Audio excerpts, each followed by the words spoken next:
And both the gentlemen are going to meet in the center of the mat, and they're ready to do business. Here we go. And honestly, if both of these guys are known for their wrestling, there's almost some additional pride to see who can get that takedown first. Yeah. Now, I don't know how much you watch, Kit, the boys over at 10th Planet Vegas when they go to work, but they are trying to highlight reel their homies every single day. Anthony Varela puts bounties on his head in the 500 and 1,000 region.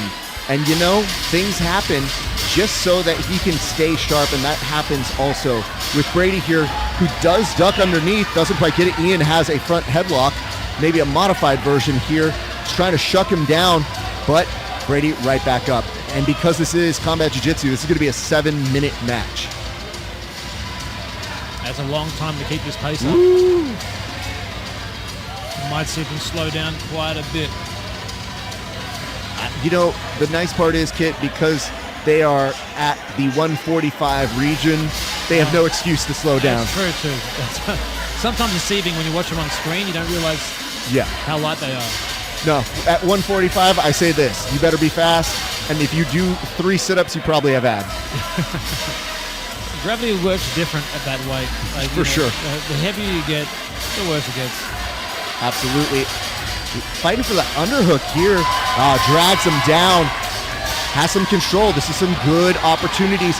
Almost looking to kind of get that cradle, kind of pulling him and sucking him in. So this is going to be big if he is able to finish. But Andy Varela right there coaching his boy Brady Brandscum, who he has accompanied out here for today's installment of Subversiv Fight Club. What's great is beautiful shuck here, but he doesn't quite get the shoulders on the mat. What is interesting now is you are seeing Brady work under duress. That back is exposed and that arm is trapped. This would be a big statement here if Ian was able to get it. Now, maybe thought about a guillotine. Brady's head sticking back up. Good posture here. Brady doesn't want to commit to too much. Now, here's what's interesting. If Thor commits too much to that guillotine, that might open up a pass for Brady. And I think almost that might be part of the plan here, or to drift on over to the side. I think I got to see on the hand here where, he still has it looped underneath the leg, so that's going to be pretty controlling. And it's always a risk. Sometimes these positions where you have the dominant position can be the more tiring position. Mm-hmm. And you lose that, and you can spend a lot of energy on your forearms and burn them out. So sometimes you might want to cook them defensively. Yeah. And the nice part is, they're not doing a get-down rule here. What's interesting is, this is, on paper, a combat jiu-jitsu match. So we really haven't seen any strikes being thrown here because of the control that Ian doesn't want to give up. Yeah. But you almost feel like, I almost thought if he was going to start striking here. Yeah. It's just he knows if he does start striking too early, that might give the advantage back in the opening where you're not controlling that head and they pop right back up, going into exhaustion. But now Ian all smiles, which... I am never smiling when I have to wrestle aggressively. Look for a back take here. Brady looking to take the leg. Audience very excited about it. It might be too far out, but that's going to be a great opportunity for Brady to go to work here. And they're right back up. These boys are scrapping now. 2:20 left to work in regulation. As a reminder, if they go the distance, we will have 90 seconds of overtime, which doesn't quite get on the inside for that just yet, but Ian is pushing very nicely this match so far. And as we saw in the last match for combat, one of the favorite things from Ian to do is to jumping, guillotine, and attack. Always, always spectacular to see. And you know, it's great to see all these standouts and favorites from us, because over on the side, you see Anthony, a former champion for us here at Subversiv, showing some love to Ian and clapping like he's got gum on his fingertips. He had the Nicole Kidman clap over there, but shout out to Anthony, who is a big favorite here, and told me he has FOMO that he wished he was actually competing on this one. Now we're starting to see some slaps with 120 left to go. Now we're starting to see that. And Brady remembered too. He's like, oh fam, we can do this. Yeah, don't let those glasses fool you. I will slap a bitch if necessary. All right, looking to try and attack that arm. Doesn't quite get it. Pops him right there. 105. It's tough. You start thinking, do you slap or do you elevate for any kind of sweep there? And I think as a result of that, that's settling Ian very nicely into this. He doesn't have to pass. He just has to stay there and start running up that score for body shots. I think Ian's in a good spot where he's sort of winning the wrestling. Well, not sort of, he's winning the wrestling, so he can afford to, open up a little bit of space and force a stand.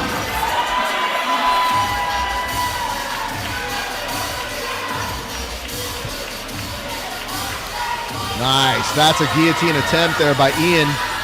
Brady, 20 seconds. I would be surprised if he finishes, but now Ian's on top. Brady smiling his way through it. I think he knows he'll probably survive. Getting some slaps. Orozco coaching out, probably run up that score while he's got the chance, because really at this point, if you know you're not going to submit the guy, you might as well leave him with some parting gifts for the overtime period. All right, the referee right on top of it saying, don't race a second. We got 90 seconds. And 90 seconds to work here, boys. Correct me if I'm wrong. Everything that just happened has no bearing on the result of this part now, right? So I believe it is a secondary consideration. I think this is the first consideration. Yeah.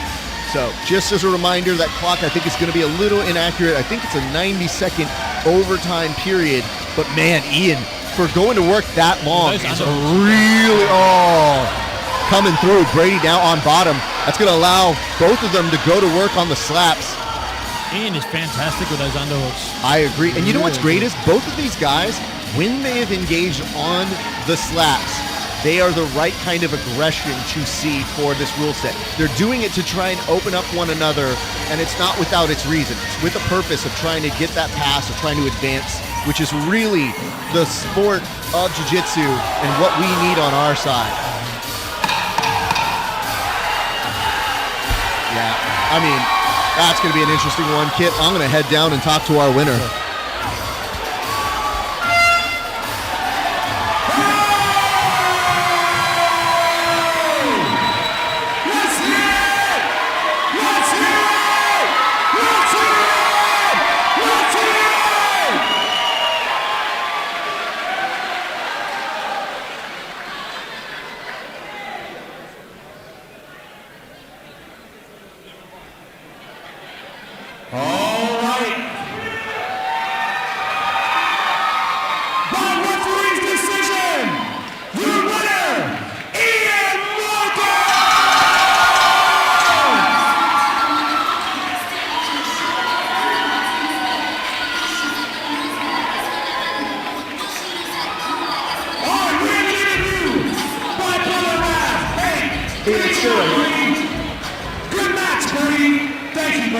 So hold up. That was a lot of fun, was it not? I might be a little parched here. I think our friends over at Listo, I don't know if our friends over at the booth for Listo, I think we're a little thirsty. Can we get something to drink over here? Get us some cold beverages while we're waiting. But Ian, come on back over this way. We gotta talk, man. No, you're not so cold. Over this way. For you, I said don't throw it. Don't open it like that. Give us another one. What I want to talk about right now, sir, is this. Pace. Pace was intense. You were patient. You didn't overcommit. You knew you had somebody who's just as scrappy as you throughout. You were controlled. Talk me through how you felt in that match. It's good. He was strong. We have similar styles, like you said.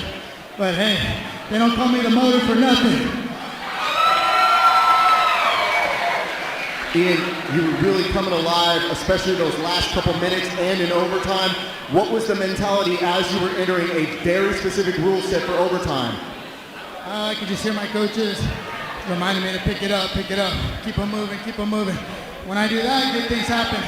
So, hey, shout out Fearless, shout out Millennium, shout out everyone here, everyone that's here. Shout out Coach Steven, Coach Cromie, Raptor, everyone good. This is a team effort. I just come out here and try to perform my best. But those are the ones that actually put in all the time for me. So, let's go. You know what, Ian, you're always money. Why don't you take that right there? You guys keep throwing it. You're too close to throw it. You don't understand the rules of how close you are. But why don't you tell the people what you're drinking right now? It's the Listo Energy, the hottest new energy drink around. Go get one, let's go! I think I heard somebody say, chug that. I need to see you down that right now. Ladies and gentlemen, give it up for Ian Morken! Great performance. All right, thank you, Brother Raff.